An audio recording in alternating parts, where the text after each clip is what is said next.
Bien, alors maintenant nous avons le plaisir de découvrir, non pas par la vidéo, mais par la réalité, Muriel Pénicaud qui nous fait le plaisir et l'honneur d'être présente parmi nous. Alors Muriel Pénicaud a été ministre du Travail. À ce titre, elle a eu des responsabilités éminentes dans le cadre du G7, pour faire de la comparaison internationale. Elle a également eu des responsabilités éminentes également au sein de l'OCDE. Et puis, avant tout cela, entre autres choses, vous avez été chez Danone responsable des ressources humaines et à ce titre, vous avez mis en place un des premiers programmes de protection sociale à l'échelle de l'ensemble des salariés qui exercent pour Danone dans le monde. Et vous venez, ça c'est le côté pub, mais c'est très important, de faire un petit essai, petit parce qu'il n'est pas colossal en taille, mais il est dense en contenu. Oui, ben voilà. Donc ça s'appelle Engagé, c'est chez Humain 6, qui est une grande maison d'édition. C'est en toute la maison d'édition des presses universitaires de France. Je dis ça pour les étudiants. Et j'ai noté que vous y posiez une question majeure. Écoutez-la tous. Comment relever les formidables défis que représentent l'emploi des jeunes, l'égalité femmes-hommes, la transition écologique ou l'avenir de l'entreprise? Et vous avez parmi vos réponses une réponse simple, mais à enjeux colossaux. Vous répondez en mobilisant les talents de la société civile et vous évoquez aussi des enjeux tout aussi fondamentaux pour transformer le capitalisme et pour le renouveau de la démocratie participative. Alors ça, c'est tout à fait ambitieux. C'est dans l'ouvrage que vous regarderez ce week-end quand vous l'aurez trouvé en librairie ou la semaine prochaine. Mais là, pour le moment, on est sur un sujet plus restreint, mais en même temps assez copieux, qui est celui du bien-être dans l'entreprise. Merci beaucoup d'être avec nous. Merci. Bon, d'abord, ça me fait un grand plaisir d'être là parmi vous, parce que les sujets de bien-être au travail et aussi de socle de protection sociale, c'est des sujets qui me paraissent extrêmement fondamentaux dans l'articulation entre la performance sociale et la performance économique. C'est au cœur de cette jonction qui est elle-même essentielle pour les entreprises et pour la vie en général. Donc je suis ravie d'être là. Et je voudrais vous raconter juste quelques histoires pour que vous soyez déjà aux responsabilités dans des DRH, des Compenben, d'autres services de l'entreprise ou aspirant à travailler sur ces sujets de protection sociale et de bien-être plus tard comme étudiant. Vous montrer que c'est intéressant, c'est des sujets à la fois qu'on connaît bien, mais en même temps, on peut encore beaucoup innover, et il y a beaucoup à innover, il y a beaucoup à faire. Donc j'espère que mon témoignage vous donnera envie d'investir sur ces sujets. Le premier temps de la valse, si j'ose dire, je vais faire une valse en 4 temps, comme quelqu'un de connu, Jacques Brel. Le premier sujet, c'était en 2010. Vous vous rappelez qu'en 2010, il y a eu le scandale et l'émotion des suicides chez France Télécom. Et donc le Premier ministre a demandé à 3 personnes de faire un rapport sur qu'est-ce qu'on peut faire pour la prévention des risques psychosociaux. Les 3 personnes, c'était Henri Lachmann, qui était président de Schneider Electric, c'était Christian Larose, qui était au bureau confédéral de la CGT, et c'était moi, qui étais directrice générale des ressources humaines du groupe Danone. Donc un attelage inédit. On a travaillé 3 mois, on a écouté 300 personnes, des entreprises, des syndicalistes, des experts. Voilà, on a passé pas mal de monde dans nos discussions et on a décidé, bien que ce soit une commande du Premier ministre, de ne pas faire un rapport classique au Premier ministre, c'est-à-dire un rapport entre 50 et 200 pages, qui va être lu par quelques hauts fonctionnaires. On a décidé de parler aux entreprises, avec le support d'un rapport au Premier ministre. Donc on a fait un rapport qui fait 12 pages, dont 10 propositions, que vous pouvez trouver en ligne, et qui s'appelle « Bien-être et efficacité au travail ». Et notre sujet, c'était comment on ne pose pas le bien-être comme un objet en soi, parce que sinon on va convaincre que les convaincus, mais est-ce que ça a un rapport avec l'efficacité au travail? Et d'une certaine façon, on s'est convaincu avec notre triple expérience, très diverse, et avec tous les réseaux qu'on avait, tous les gens qu'on a rencontrés, que oui, ça avait un rapport, et qu'il ne fallait pas opposer le progrès social et la performance économique, mais que sur le sujet du bien-être, ça se rejoignait. Donc les 10 propositions, elles relèvent aussi des sujets managériaux, des sujets organisationnels, de la prévention, et pas des sujets qu'on dirait classiques uniquement, RH ou relations sociales. Et évidemment, le dialogue social en fait partie. Donc ça, on a eu beaucoup d'échos. On a fait à nous 3 400 conférences à l'époque, un peu partout. On s'est un peu réparti le territoire.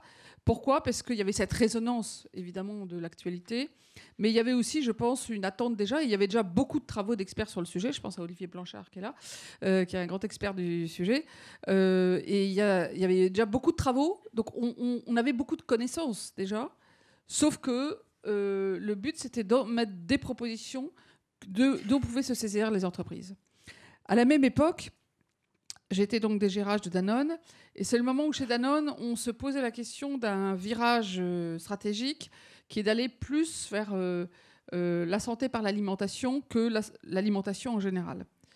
Et donc, en tant que DG, je me suis dit, oui, mais en termes de cohérence par rapport au positionnement et par rapport aussi à nos valeurs, le double projet économique-social, le fait que l'humain est essentiel, il y a quand même un problème, c'est qu'on a 90 000 salariés dans le monde, mais 70% vivent et travaillent dans des pays en développement où ils n'ont pas de socle de sécurité sociale. Ou en tout cas, éventuellement pour les cadres ou les cadres supérieurs, mais pas pour les ouvriers et les employés. Et donc, j'ai proposé, Franck Ribot a accepté, qu'on mette en place un système d'accès à la protection sociale partout dans le monde pour nos 70 000 salariés. Donc ça, c'était en 2009-2010. On a travaillé là-dessus. Alors effectivement, il y avait 2 obstacles à vaincre. Le premier, c'était technique. Et là, les Copenben ont fait un travail formidable. On a travaillé avec des partenaires extérieurs. Dans un pays où il n'y a pas de système de protection sociale, comment vous faites une couverture maladie ? C'est compliqué. Hein, ça a mis des décennies à s'organiser dans le monde développé. Et donc, on a trouvé des partenaires pour créer des systèmes ad hoc qui ont été après souvent généralisés. La deuxième difficulté, c'était de convaincre tout notre management. Parce que, ma force de conviction et Franck Ribot avec moi, comme président du groupe, mais beaucoup voyaient ça et vous faites face à ça régulièrement. C'est dans le pourquoi. C'est OK, le pourquoi sur le plan social, on le voit bien. Enfin, sur le pourquoi économique, ça va être un coût supplémentaire. Le bon sens semble dire ça. Donc, en fait, ce qu'on a fait, c'est qu'on a commencé par le faire dans des pays pilotes où il y avait des DG qui étaient volontaires. En l'occurrence, c'était le Mexique et l'Indonésie, où on avait respectivement 15 000 et 13 000 salariés. Hein, donc, c'était déjà des jolis petits pilotes et où il n'y avait pas beaucoup d'infrastructures autour. Tout de suite, on a vu qu'effectivement, ça sauvait des vies. Ça changeait la vie. Ça, les témoignages étaient incroyables. Mais on s'est dit qu'il fallait qu'on mesure l'impact sur le plan financier pour voir, en gros, nous, on pensait que l'impact, ça coûtait, mais que ça valait la peine pour ce que ça a apporté. Eh bien non. On a découvert, à notre stupéfaction, donc on a fait ça avec les finances et les Copenben, qu'au total, cet investissement social très fort était un plus pour l'entreprise, y compris sur le plan financier. Pourquoi ? Chute de l'absentéisme, chute des accidents du travail, les gens n'ayant pas de protection maladie sociale et venaient au travail malades. Donc on a eu une chute de ces 2 indicateurs qui sont quand même les premiers, c'est le socle de toute politique sociale dans une entreprise. On a eu un taux d'engagement qui a grimpé et un taux d'attractivité qui a grimpé. Donc quand l'ensemble des DG ont vu qu'en plus, on ne leur demandait pas de faire un choix qui est un dilemme entre plus de progrès social ou plus de rentabilité, et surtout ça l'est. Et alors, le clou du spectacle, ça a été un jour, il y a mon collègue d'un groupe concurrent, d'un autre grand groupe mondial concurrent dans l'agroalimentaire, qui m'appelle et qui, en bon anglais, commence à m'engueuler en me disant « Mais c'est quoi ce que vous faites en Indonésie ? C'est scandaleux !» Alors, je dis « Ah bon ?» Je me doutais bien qu'il parlait de Dan Cares, on avait appelé le programme. Il s'appelle toujours Dan Cares. Je ne sais pas si c'est le fin. C'est scandaleux ce que vous faites, ou faire du reverse social dumping. Alors ça, c'était intéressant, le social dumping à l'envers. Ça, j'avoue que je ne connaissais pas le concept, je venais de l'inventer. Et alors, donc je l'ai pris un peu à la rigolade au début, et puis je lui ai dit, mais je ne comprends pas, vous devriez être super content, nous traiter d'idiots, mais pas de scandaleux, parce que si on est assez bête pour augmenter notre coût du travail, c'est bien pour vous. Il dit absolument pas. Tout le monde chez nous veut partir chez vous. Alors, les ouvriers, parce qu'ils vont avoir enfin une protection sociale, et les cadres, parce qu'ils seront fiers d'être dans cette entreprise. Donc je lui ai dit, c'est simple, vous faites la même chose et on monte le level playing field et la concurrence sera rétablie. Voilà. Donc c'est intéressant que c'est même devenu un outil concurrentiel. On ne l'a pas fait pour ça, mais quand on fait quelque chose de puissant, qui est juste, qui est sincère, qui est vrai, qui apporte un vrai bénéfice aux salariés, dans un monde où, en plus, où tout le monde va se battre pour trouver des ressources, hein, que ce soit au niveau encadrement ou ouvrier, la pénurie de main-d'œuvre, elle est partout. C'est quelque chose qu'on n'avait pas anticipé. Mais je vous le raconte parce qu'il faut aussi pouvoir convaincre tous les opérationnels d'y aller. Il faut beaucoup de savoir-faire, mais il faut aussi convaincre les opérationnels. Alors, la suite non plus, on ne l'avait pas prévue, mais ça vous montre que quand une politique d'entreprise résonne par rapport à un sujet de société qui est profond, eh bien, ça peut faire tache d'huile. Donc très vite, c'est L'Oréal. D'abord, le président et le DGRH de L'Oréal, je crois qu'il y a des gens de L'Oréal dans la salle qui sont venus me voir en disant « Est-ce qu'on peut copier ?» J'ai dit « Ouf, génial !» Donc, ils ont fait immédiatement un système remarquable sur le sujet. Et puis, finalement, ça fait un peu de bouche à oreille. Et l'OIT a fait un rapport quelques années après. Il y avait 300 entreprises mondiales qui avaient mis en place un système je vois que Sanofi l'a fait, ça me réjouit, un système de couverture santé, protection sociale minimale garantie, alors qui évidemment épouse les contours du terrain. Hein. Bon, il y a après, quand vous êtes sur le terrain, selon les cultures, par exemple, en Indonésie, c'est un pays musulman où la polygamie est acceptée. Donc, combien de femmes, combien d'enfants parce qu'au début, on avait dit on le fait que pour les salariés, puis il y a des pays où on nous a dit ah non, mais il faut le faire aussi pour les familles. Bon, vous posez des questions, mais on est sur les enjeux de société. Et donc, ces 300 groupes, maintenant, ce rapport, il a fait un peu de bruit, et l'OIT a vraiment porté ça, et c'est bien avant ce qui a été dit tout à l'heure, maintenant qui rentre dans les règles et dans le droit international. Mais ça a été un moment important. Puis alors ensuite, quand j'étais ministre du Travail, à ce moment-là, la France a présidé le G7. Donc le président de la République préside le G7 des chefs d'État, et quelques ministères sont chargés de présider un G7 thématique selon les thématiques. Donc Emmanuel Macron m'a demandé de présider un G7 social. Et ce qui s'est passé, à cause de Dunkers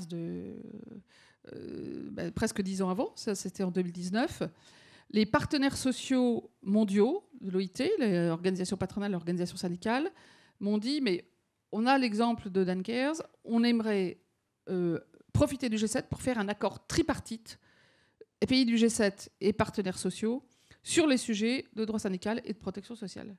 Il n'y avait jamais eu d'accord au G7 avec les partenaires sociaux. Le G7 ne négocie pas avec les partenaires sociaux d'habitude. D'ailleurs, c'est le seul accord qui existe pour l'instant. Et donc, on s'est mis dans cette négociation avec le support de l'OIT, de l'OCDE, du FMI et de la Banque mondiale. Et on a négocié cet accord. Alors, pour la petite histoire, c'était un peu sportif parce que c'était au moment de la présidence de Trump aux États-Unis. Donc, ils étaient en train de détruire l'Obamacare. Et moi, je suis allée à la Maison-Blanche leur dire non, mais on va négocier pour faire un accès universel à la protection sociale. Ça s'appelle avoir un certain succès d'estime. Voilà. Mais bon, grâce aux 6 autres pays, enfin, tout le monde a joué, et les organisations internationales, tout le monde a joué dans le bon sens. Et finalement, ils ont accepté aussi. Et donc, on a signé cet accord qui reconnaît les droits syndicaux, qui est de droit, mais c'est important que les pays du G7 s'engagent sur l'application, et puis sur le souhait de s'engager à soutenir toutes les initiatives pour un accès universel à la protection sociale. Il faut savoir qu'il y a 4 milliards de personnes sur Terre qui n'ont pas accès à la protection sociale. Enfin, Thibault connaît ça 1000 fois mieux que moi. On en est quand même à 4 milliards. Beaucoup de femmes et d'enfants, pas uniquement, et beaucoup de travailleurs. Donc, les entreprises ne peuvent pas tout faire, mais sur ce qui concerne les travailleurs, c'est les entreprises qui sont en première ligne. Donc là, c'est prendre nos responsabilités. Et voilà, chacun son travail. Et donc, cet accord a été signé. Il a été signé donc, en 2019. L'OIT travaille déjà là-dessus, depuis a progressé. Et à la sortie de la crise Covid, Antonio Guterres, le secrétaire général de l'ONU, a dit qu'il y avait 2 priorités sorties en termes de travail social. Une des 2, c'était de travailler à l'accès universel à la protection sociale comme un bien de base, un bien élémentaire et vital. Donc, je vous raconte tout ça, pas pour dire la France, on a fait des choses bien, ou Danone ou autre, juste pour vous dire, n'oubliez jamais que ce que vous ferez, si c'est juste, si c'est vous impliquez les partenaires et que vous le construisez d'une façon qui soit durable, c'est pas tout sauf le social washing. Hein. Le social washing, c'est très dangereux, ça se retourne à terme. Si c'est vrai, tout ça évidemment basé sur du dialogue social, eh bien, vous aurez une influence déjà énorme sur les salariés de votre entreprise. Ça change des vies. On a reçu des témoignages, mais qui étaient bouleversants. Mais aussi, vous démontrerez à votre tour qu'un investissement social, ça contribue d'abord au progrès social, mais aussi, ça n'est pas antinomique, ça contribue à la performance économique. Et donc, qu'il faut arrêter de penser cet investissement social comme un coût, une charge, mais comme un investissement qui amène à la fois du bien-être et de l'efficacité au travail. Donc je vous souhaite beaucoup de joie sur ce chemin parce que c'est des sujets passionnants et tellement intéressants pour les équipes qui travaillent, parce qu'il y a quand même aussi une fierté de se dire on a fait ça dans notre vie pour les équipes, on a contribué à ça et ça vaut la peine de se lever le matin. Merci beaucoup.